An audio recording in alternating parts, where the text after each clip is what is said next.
boxing with my fear. This is a quote from The Body Keeps the Score, the chapter Running for Your Life, The Anatomy of Survival.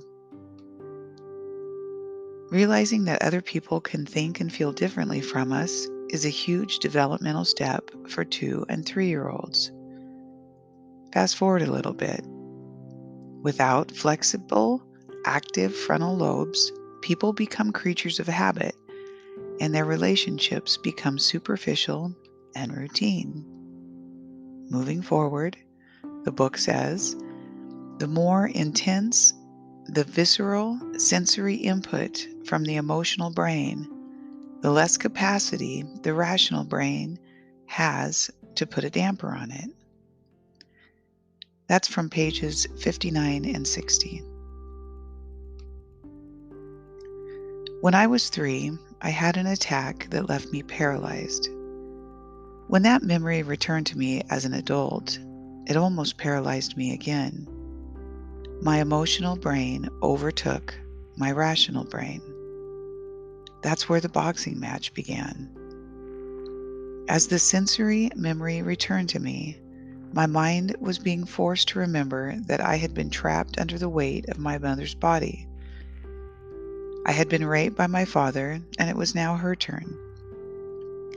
The memory of having no breath and no ability to fight back made my brain and body believe I was going to end up dead.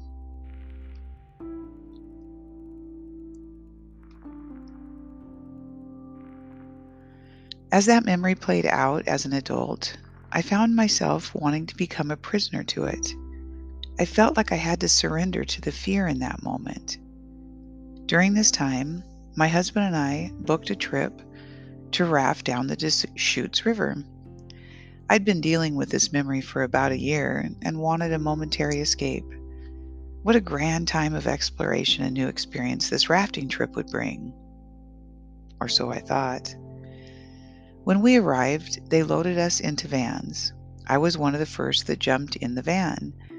As people were filling in the spaces around me, I was caught up in a spell of the past. The wind of panic gripped me, and I no longer saw the real people around me. My mind's eye replaced them with images of my father, my mother, and their friend. I could only see those 3 lunging at me, and I could feel the overwhelming suffocation of the room grabbing at me. I seriously thought I was going to lose my shit. I grabbed my husband's arm and told him I was not okay. There was no way I was getting out of that van without a huge disturbance to everyone and making myself look the fool. Internally, I screamed out to God for help. Then, I used my rational mind and created a fake bubble around myself. I pretended that I had more space around me than I did. I got through that moment, but it waited the day with darkness, and I was up all that night.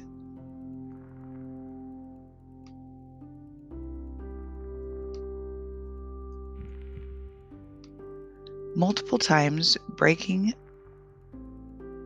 down that memory, the terror of being trapped tried to find an anchor in my soul. I could not give in to it. I knew if I gave in, it would stay with me my entire life. Forever it would curse me if I let it win. I should be forever wrapped in claustrophobic fear, but I am not. When I drove to work and had to park under the building, I felt fear encroaching, telling me I would be buried alive. When I got out of my car and walked to the elevator, panic gripped me and told me if I got into that elevator, I would suffocate. Time and time again, fear called to me. Time and time again, I resisted. Each time fear tried to conquer me, I had to fight it. Even if that meant passing out until I won, I got into that elevator. When I heard the building was going to fall around me, I continued on. I was beginning to understand that important developmental steps in my little 3-year-old mind had not yet been fully formed. That progress was thwarted until I picked up and continued the process as an adult. I had to train myself with God's strength and guidance, a great counselor, and wonderful self help books. I am not the creature of the habits my parents instilled in me. My relationships are far from superficial.